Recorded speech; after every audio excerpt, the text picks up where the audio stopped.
In this section, we will continue to talk about graph theory, and we will specifically be talking about Euler's theorem. Our learning objectives are to define an Euler path and an Euler circuit. We will look at how to use Euler's theorem to decide if an Euler path or Euler circuit exists. We will define Flory's algorithm and learn how to use it to find an Euler path or an Euler circuit. And then we will solve some practical problems using Euler paths or circuits. Okay, let's get going. Consider the backbone of our postal system, the mail carriers. They have to visit every house and business on their route each day, and obviously it would be helpful to do so with as little backtracking as possible. If you think about it, this sounds like a graph theory problem. The delivery locations are the vertices, and the routes between them are the edges. An efficient route would visit every vertex without going over any edges more than once.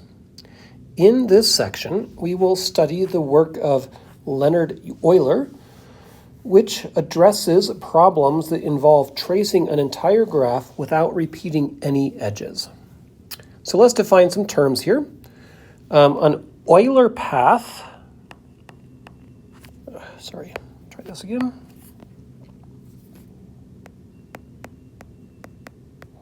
Euler path is a path that passes through every edge exactly once. An Euler circuit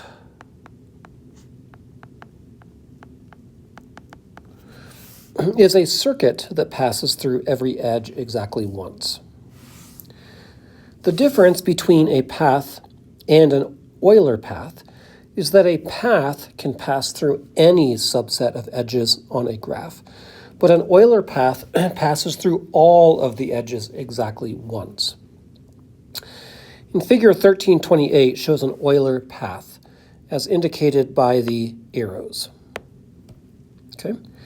It begins at vertex A, and it follows the path to vertex B, and then E, and then D, and then C, and then up to E. It's an Euler path because it passes through every edge exactly once.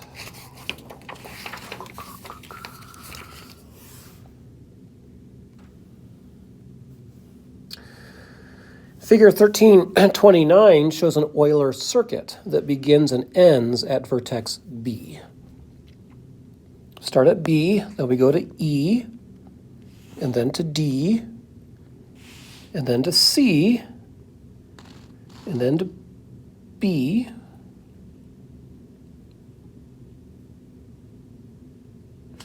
okay, sorry, let's start over again. I start at B, then we go to A, then to E, then to D, then to C, then to B, and then to E, and then back to B, right? So it passes through every edge exactly once, and it begins and ends at the same vertex, in this case, vertex B. Okay. Let's look at another example. In this example, for these two graphs, we want to classify the paths shown in the graphs as Euler paths, Euler circuit, or neither. Okay, so in the first one, the path is we start at A, then we go to B, then we go to C, then to E, and then to B, and then to D. Okay. This path is neither. To qualify as an Euler path or circuit, every edge has to be passed through, but in this case, the edge connecting D to A was not covered, right? This edge was not covered. So that means it is neither an Euler path nor circuit, right? So for A, we will say neither.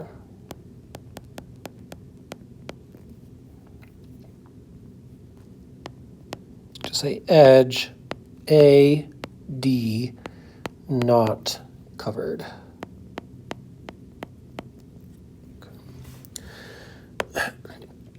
Over here at B, our path is to start at A, then to go to B, then C, then D, then B, and then out to E.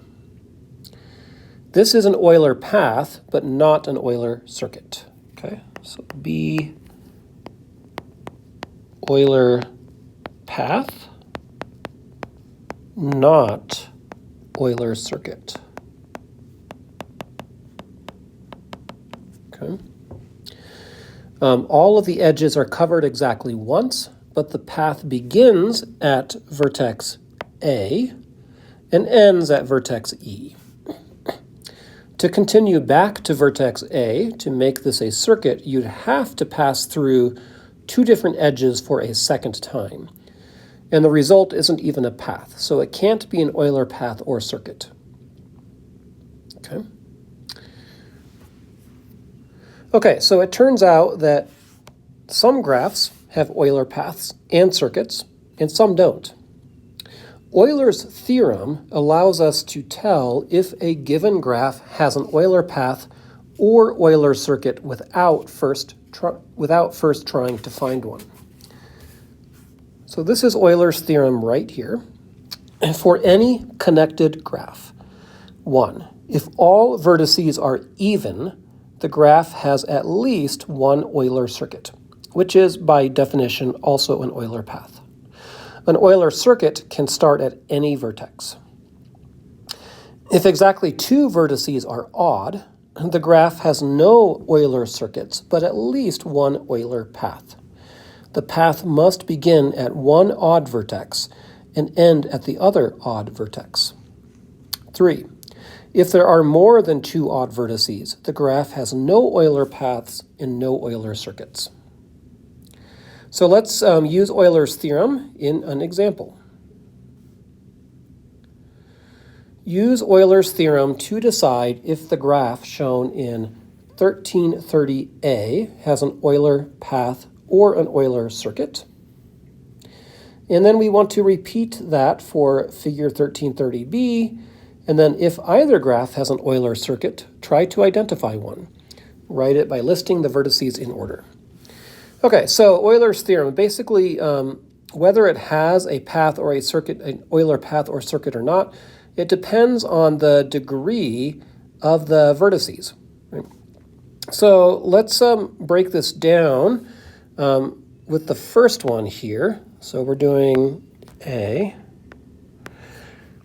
And we've got, let's see, we've got how many vertices? 1, 2, 3, 4, 5, 6 vertices. So let's figure out the degree of each vertex. Okay, so we'll make a list. Vertex and degree. So we've got A, B, C, D, E, and F. The degree of the vertex is how many edges are connected to it. So starting with A has 2 edges connected to it. Looks like vertex B has 1, 2, 3, 4 edges. Vertex C has 1, 2 edges. Vertex D has 1, 2, 3, 4 edges. Vertex E has 2 edges. And vertex F has 1, 2, 3, 4 edges. Is that right? Yeah. So what does Euler's theorem say? If all vertices are even, the graph has at least one Euler circuit, which is by definition also an Euler path. An Euler circuit can start at any vertex. Well, with this one, all of the degrees are even, right? They're either 2 or 4, which are both even numbers. So rule number 1 applies that yes, there is going to be at least one Euler circuit for this figure here, okay?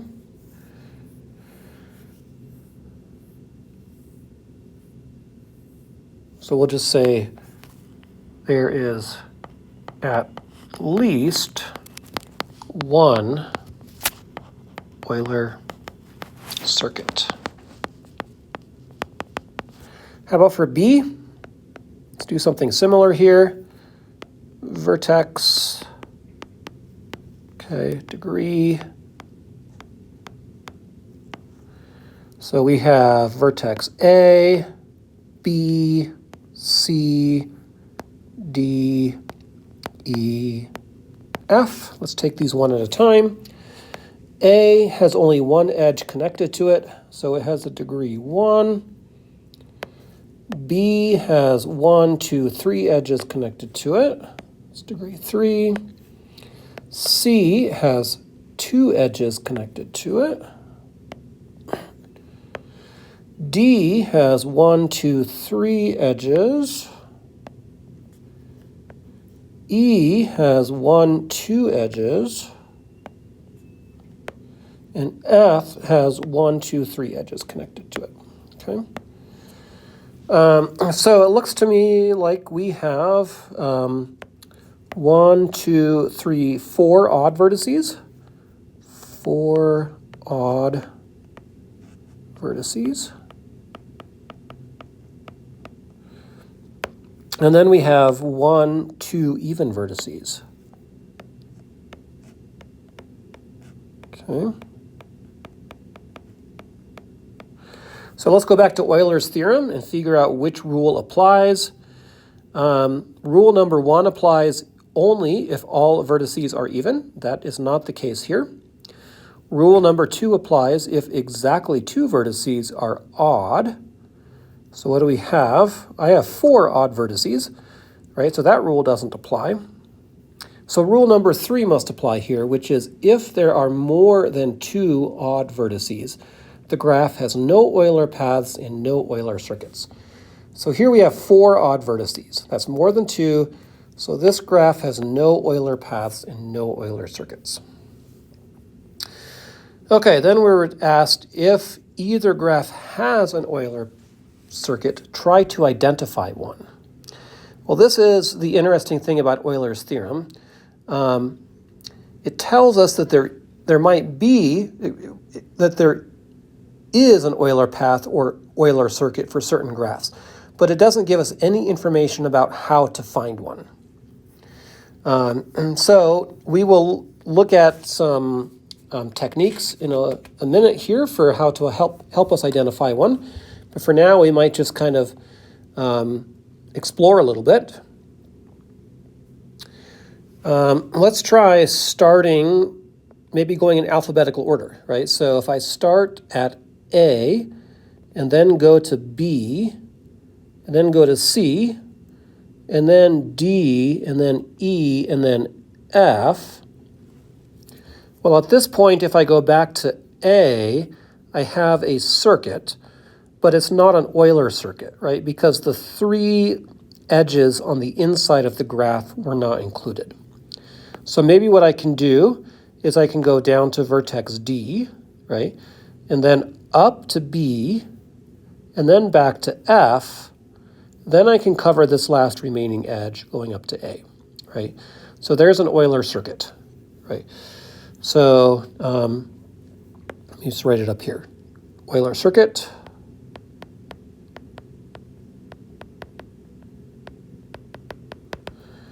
Start at A, then go to B, and then C, and then D, and then E, and then F, and then D, and then B, F, and then A. And that's one example. There are certainly other Euler circuits that you could make on the same graph as well. Okay.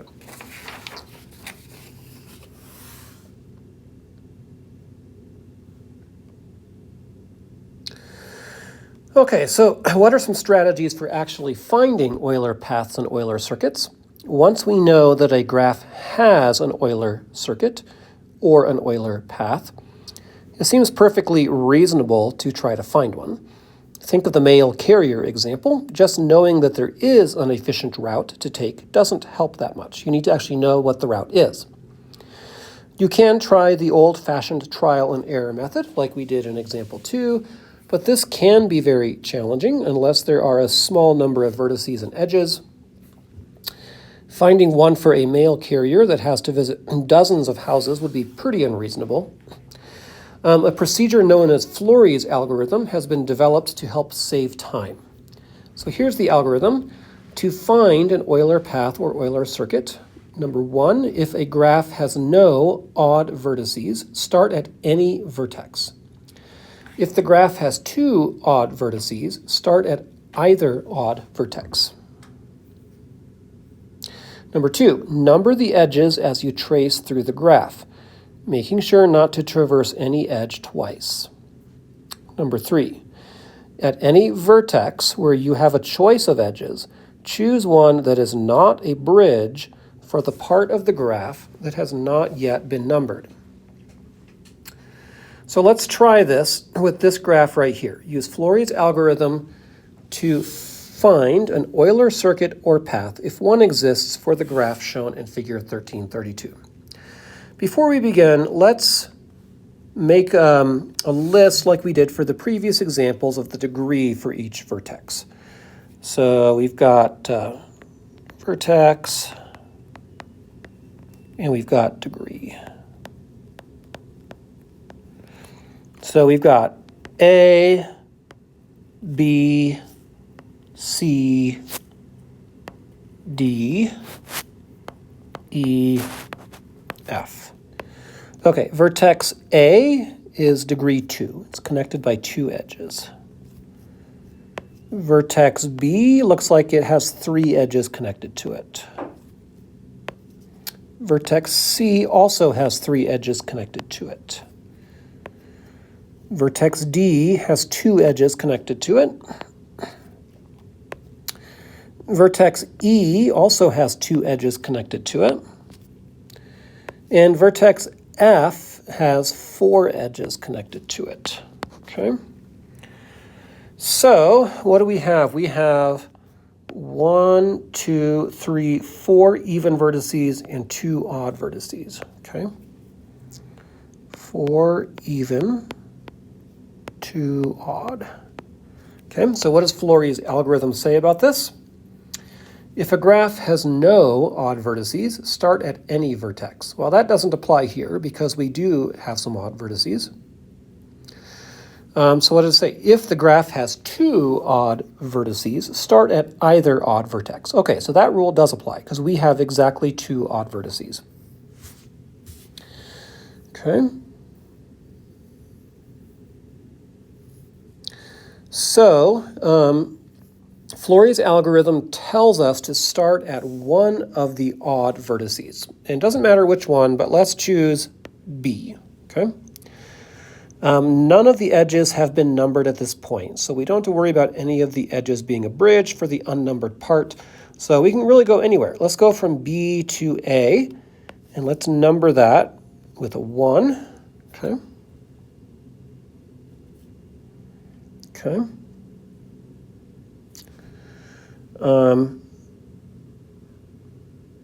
Let's see, sorry, I lost my train of thought here. After A, we can't cross an edge twice, so our only option is to go off to C, right? So we'll do that. That's number 2, right? At C, what are our options here? Well, we can't go back to A. We've already covered that. So we can continue to either B or F, okay? Since neither CB or CF is a bridge, doesn't matter. Let's pick F, okay? So that's 3. We went to F, right? Now we have 3 choices. Okay, so we could go to B, we could go to D, or we could go to E. Okay. However, one of them won't work because with the edges that we've already numbered out, 1, 2, and 3, edge BF is now a bridge, okay? So basically what that means is 1, 2, and 3 have been covered, right? They are kind of off limits now. We can't cover those again. And so BF is kind of the only link back to those edges that have already been covered, right? So that's considered a bridge. So we can't do that, so we have to continue to either D or E, okay? So let's continue to D, okay? So this is 4. And then back to, so we went to D, right? Then we go back to E, okay? So this is 5. And then back to F, this is 6, okay? And then finally, we go back to, we go back to B, to 7, right there, okay? And then the last thing is we go back to C, number 8, right here, okay? So there's our completed Euler path, right? We start at we start at B, and we go to A, then to C, then to F, then to E,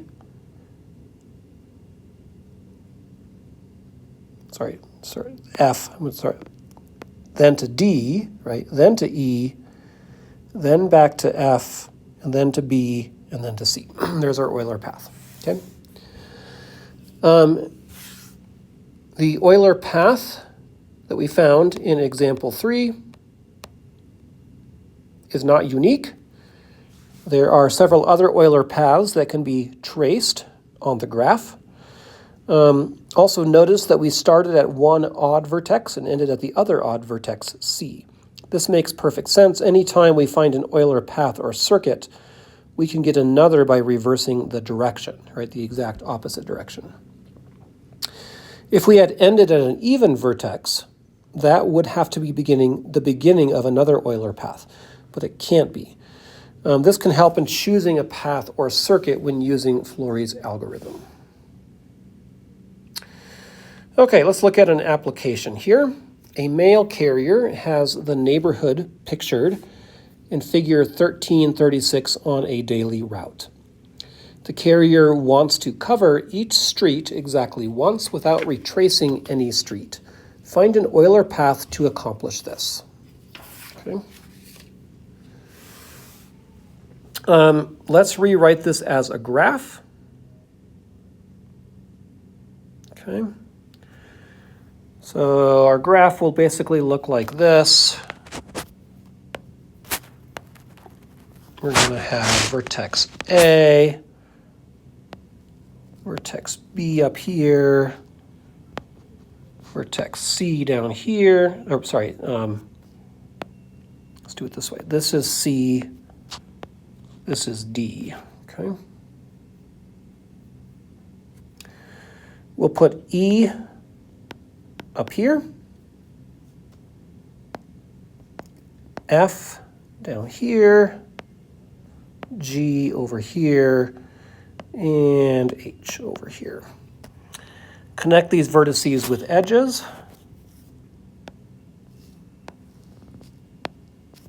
Okay.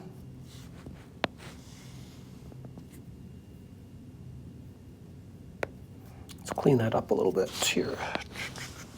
Write my C down there.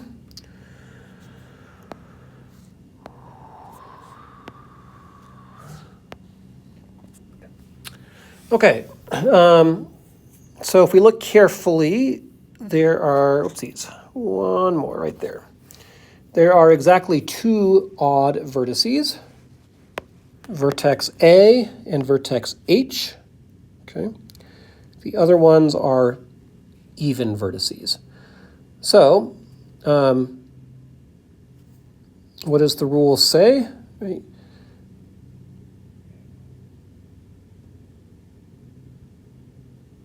Basically, if we go all the way back to Euler's theorem, if there are exactly two odd vertices, the graph has no Euler circuits, but it does have at least one Euler path, right?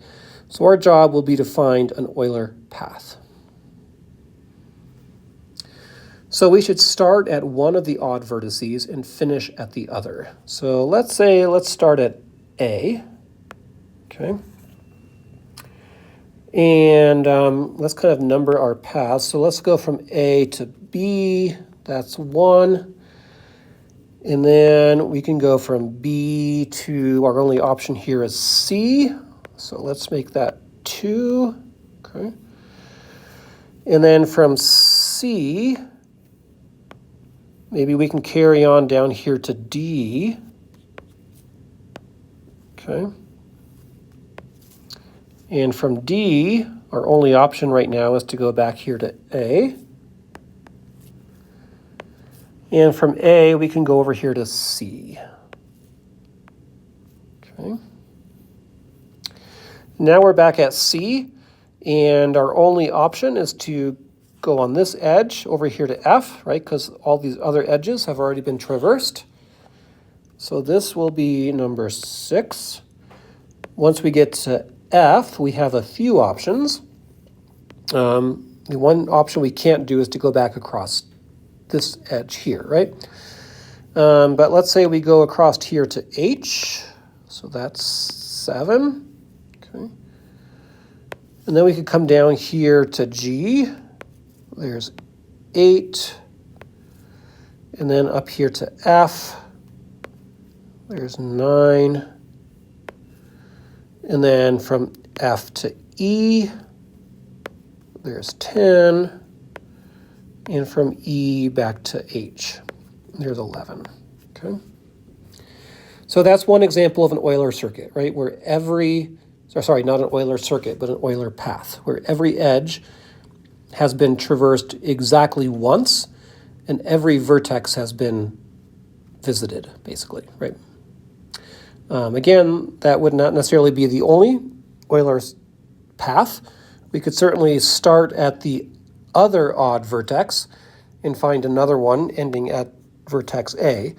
But there is, that's one example, right, of an efficient route for the mail carrier. Okay, so that's it. Just wanted to kind of introduce these ideas of the Euler's theorem and Flory's algorithm. So we will wrap up this video here. Thank you.